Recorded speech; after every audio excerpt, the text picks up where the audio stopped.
एक गांव में रमेश नाम का लड़का रहता था। उसे चित्र बनाने का बहुत ज्यादा शौक था। वो जमीन पर नुकीली पेंसिल से चित्र बनाता रहता था। उसके पास कागज और पेंसिल खरीदने के पैसे नहीं थे। वो हमेशा सोचता था कि अगर मेरे पास पेंसिल होती तो मैं कितने सुंदर चित्र बनाता।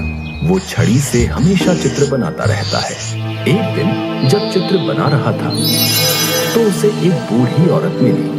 उसने रमेश को एक जादुई पेंसिल दी। इससे तुम हमेशा चित्र बनाकर गरीबों की मदद करना, और तुम्हें अगर मेरी जरूरत पड़े तो इसी पेंसिल से मुझे बुला लेना।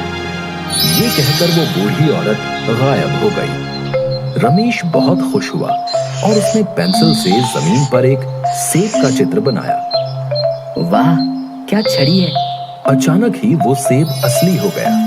फिर उसने एक बिल्ली का चित्र बनाया और देखते ही देखते वो भी असली बिल्ली बन गई। ये क्या? ये तो एक जादुई पेंसिल है। बहुत बहुत शुक्रिया बूढ़ी अम्मा, आपकी ये बात मैं हमेशा याद रखूंगा। अब रमेश ने फलों की टोकरी बनाई और वो भी देखते देखते असली बन गई। और उसने गांव के बच्चों के लिए कपड़े, किताबें, अनाज आदि चीजें बनाई। देखते देखते सबका सब सामान असली बन गया। रमेश गरीब किसानों को जो भी चाहिए होता था बना कर दे देता था। गांव के लोग रमेश से बहुत ही खुश थे क्योंकि वो गांव के गरीब लोगों की सहायता करता था। ये खबर राजा के कानों तक पहुंची।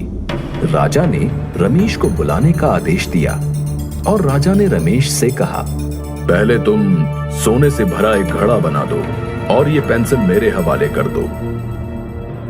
महाराज, आपके पास बहुत धन है। मैं केवल गरीबों के लिए चित्र बनाकर उनकी मदद करता हूँ। राजा को गुस्सा आ गया और राजा ने सैनिकों को आदेश देकर रमेश से पेंसिल ली और वो खुद से सोने से भरा घड़ा बनाने लगा। लेकिन वो सोने से भरा घड़ा प्रकट नहीं हुआ। राजा ने सेनापति को पेंसिल से चित्र बनाने को कहा, लेकिन उस चित्र से भी कोई भी वस्तु प्रकट नहीं हुई। ये सब देखकर राजा और अधिक क्रोधित हो गया। सुनो रमेश, जैसा मैं बोल रहा हूँ वैसे चित्र तुम्हें बनाना ही पड़ेगा, नहीं तो मैं तुम्हें कारागार में बंद कर दूंगा। रमेश मन ही मन में सोचने लगा, अगर वो राजा की आज्ञा का पालन नहीं करेगा तो राजा उसे कारागार में बंद कर देगा, तो वो गरीब लोगों की मदद नहीं कर पाएगा। वो चतुर था। उसने तुरंत पेंसिल उठाई और उस बूढ़ी औरत का चित्र बना दिया और वहां बूढ़ी औरत प्रकट हो गई। उस बूढ़ी औरत ने राजा को समझाया।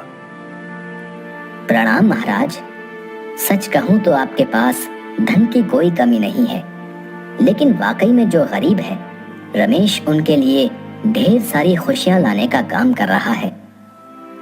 आपने उससे ये पेंसिल छीन ली, लेकिन ये आपकी इच्छा अनुसार कोई काम नहीं कर पाई और न ही किसी और के हाथों से उस चित्र में जान आएगी।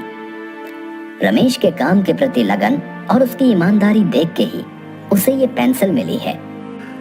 राजा को अपनी गलती का एहसास हो गया और राजा ने रमेश और बूढ़ी औरत से माफी मांगी और फिर बूढ़ी औरत वहां से गायब हो गई। राजा ने रमेश का सम्मान किया